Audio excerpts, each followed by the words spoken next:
वो गोपियों के साथ रास विहार भी कर रहे हैं, वो ग्वाल वालों के संग क्रीड़ा भी कर रहे हैं, वो मधुमंगल के मुंह पे लगी हुई कड़ी भी चाट रहे हैं। एक गोपी यशोदा मैया के पास आई, बोले मैया मेरे घर में आज पूजा है नहीं है, मुझको गोबर दे दो। मैया बोली ले जा गोबर। जैसे ही गोबर ले जाने लगी, ठाकुर जी बोले मैया तेने मुफ्त में दे दियो गोबर, बात पैसा तो ले ले गोपी थे।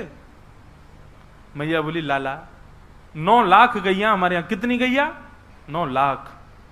गोबर के पहाड़ हैं नंद भवन के बाहर, तू कहां करेगो या गोबर को? गोबर को कोई मोल होवे, ले जान दे। बोले अरे मैया तू तो बड़ी भोरी है, तू ना मानेगी, मैं जाऊंगा के पास। सोई गए ठाकुर जी दौड़ दो। एरी गोपी क्या कर रही है? बोले गोबर ले जा रही हूं लाला। बोले ऐसे ना ले जान दूंगो, पहले या को दाम बता कह देगी। गोपी बोली गोबर को कौन दाम लेवे लाला? बोले मैं लूंगो, चारों हमने खवायो, गैया हमारी, गौशाला हमारी, और गोबर ले जाएगी तू? हमारे घर में रहेगो, हम चाहे यहाँ में सो में, हम चाहे यहाँ में रो में, हम चाहे यही में पड़े रहें, कच्छू करें, हमारो गोबर है, हमारी गैया को तू ना लेके जाएगी तो मोल दे के जा। व्यास जी आपने ये बात कहीं लिखी? आपने ठाकुर जी के स्वरूप का कहीं वर्णन किया? जगत नियंता जगदाधार त्रिलोकी नाथ गोबर के पीछे गोपी को पकड़ के बैठे, बोले यार पैसा दे मुझे। आपने ये स्वभाव कहां दिखाया ठाकुर जी को? दुनिया के लोग कथा सुनते हैं, भगवान को भगवान मान लेते हैं, वो भगवान को अपना कब मानेंगे? जब उनके स्वभाव का वर्णन करोगे। गोपी बोली लाला बता कहा दाम दूं? ठाकुर जी बोले तो एक काम कर। बोले हाँ, जितनो गोबर ले जाएगी उतनो मक्खन दे दे बदले में। गोपी बोली वाह लाला, गोबर और मक्खन को दाम एक है सके? मक्खन तो बहुत महंगो होवे। बोले तो नंद भवन की गैया है या कि गोबर वो मक्खन के समान है? जब तो लगता हो कि कहीं मक्खन की आवश्यकता, हमारे घर के गोबर ही धर दियो, मक्खन के समान काम है जाएगा। गोपी बोली अच्छा लाला ठीक है दे दूंगी मक्खन, ले जान दे अब मोए। ठाकुर जी बोले हम पे गिनती तो आवे ना है, हम गिनती कैसे करेंगे तू कितनी गोबर ले गई? तो गोपी भी प्रेम तो करती है ठाकुर जी से। गोपी बोली अच्छा लाला एक काम करें। बोले कहा मैं जितना गोबर ले जाऊंगी, जैसे जैसे एक वहां में भर के लेके जाऊंगी परात में, तो एक परात गोबर ले जावे पे तेरे मुंह पे एक गोबर की बिंदी बनाई दूंगी, पर अंत में उन सबरी बिंदी ने गिन लेंगे, उतना मक्खन दे जाऊंगी। ठाकुर जी बोले हाँ जे बढ़िया है, ऐसे ही कर। अब तो गोपी ले जावे और परात में गोबर भरे और गोबर ऊपर धर के वहां में से एक नेक से गोबर निकाले, वहां की बिंदी बनावे और लाला के मोढ़े पे लगा दे। ठाकुर जी में गिनती तो आती ही नहीं है। बोले अंत में यशोदा मैया तो गिनवा लूंगा कितनी बिंदी है, यहां बिंदी यहां बिंदी यहां बिंदी, बार बार। अब गोपी का गोबर का काम हो चुका है, लेकिन फिर भी आ रही है कि ठाकुर जी को बिंदी लगाऊंगे। सब प्रेम करते हैं ठाकुर जी से, और ठाकुर जी प्रतीक्षा कर रहे हैं, ठेकेदार की तरह खड़े हैं। हम आजा ले जा, अरे देख ज्यादा ले जा रही है, पहले तो ज्यादा है वो, कम करिया अब लेके जा। ठाकुर जी की बिंदी लगा दी। अब ठाकुर जी बिंदी ने ऐसे ऐसे गिनने कितनी है गई होंगी, ओहो यहां तक भर गई है, यूं भरवा लूंगो, खूब सारो आवेगो मक्खन। गोपी प्रेम में उन्मुक्त हो गई है ठाकुर जी के।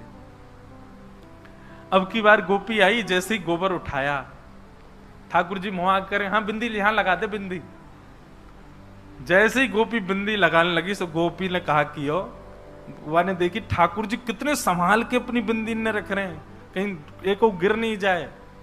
सो गोपी ने कहा कि अपनी परात टेढ़ी कर दी, पूरा गोबर ही मुंह पे डाल दियो ठाकुर जी के। सबरी बिंदी चली गई ठाकुर जी की। अब तो ठाकुर जी रोने लगे, रोते रोते यशोदा मैया के पास गए, चीखन लगे, चिल्लाने लगे, बोले मैया तेरी ब्रज की गोपी बड़ी दुष्ट है। मैया बोली कहा है गो? बोले मैया पहले तू मेरा मुंह साफ कर, पूरे मुंह पे गोबर डाल दियो मेरे। मैया लगी मुंह, ठाकुर जी आराम से साफ कर, बिंदी नहीं चली जाए। अरे गिनती करनी हो तो मक्खन लेके आनो गोपी के यहां थे। वेद व्यास जी के नेत्र सजल हो गए। नारद जी बोले ये पर ब्रह्म है, ये जगत नियंता जगदाधार हैं, जिनकी भौहें टेढ़ी होने पर प्रलय हो जाता है, जिनके मुस्कुराने पर सृष्टि बन जाती है, ये उनकी लीला है। कहां लिखी आपने? आपने तो सब जगह केवल ये दिखा दिया कि वो परब्रह्म है, वो परमात्मा है, वो भगवान है, उनसे भय खाओ, उनसे डरो, उनसे दूर रहो। ओहो, सुबह दिया नहीं जलाया, ठाकुर जी तो नाराज हो जाएंगे। आपने भोग नहीं लगाया, ठाकुर जी तो, ये सब आपने लिख दिया। ये बात भी गलत नहीं है आपकी। जो पुण्य के अधिकारी हैं, जो भगवान को भगवान मानते हैं, उनके लिए रहने दो, पर जो प्रेम करना चाहते हैं ठाकुर जी से, उनके लिए आपने उनका प्रेम स्वरूप कहां दिखाया? इसलिए व्यास जी, प्रेम का वर्णन करो। प्रेम, उसकी व्याख्या करो।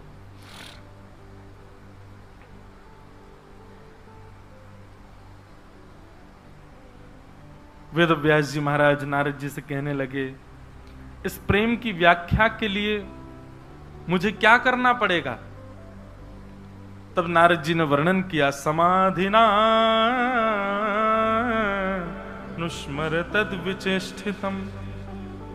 समाधि लगाओ और समाधि लगा करके ठाकुर जी के प्रिय भक्तों का स्मरण करो।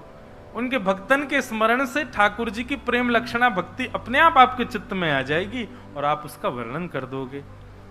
बस प्रेम लक्षणा रूप का वर्णन करने से पहले व्यक्ति के चित्त के विकार नष्ट हो, उन कथाओं को वर्णन जरूर कीजिएगा। इसलिए 3 दिन तक यहां ध्रुव की कथा, प्रहलाद की कथा और ये सब ज्ञान के विषय इसलिए सुनाए जाते हैं ताकि कोई विकार यदि चित्त में रहा हो तो वो नष्ट हो जाए, ताकि 3 दिन में सब नष्ट हो जाए, तो चौथे दिन हम कृष्ण जन्म में प्रवेश कर सकें, प्रेमी बन जाएं। सतगुण, रजोगुण, तमोगुण तीनों से हम मुक्त हो जाएं, तो सत, रज, तम तीनों जब नष्ट होंगे तो निर्गुण हो जाएंगे, और जब निर्गुण हो जाएंगे तभी प्रेम आएगा चित्त में, तब नंद घर आनंद भयो जय कन्हैया लाल की, तब ऐसे कथा प्रारंभ होगी। आज 3रा दिन है, कल से नंदोत्सव।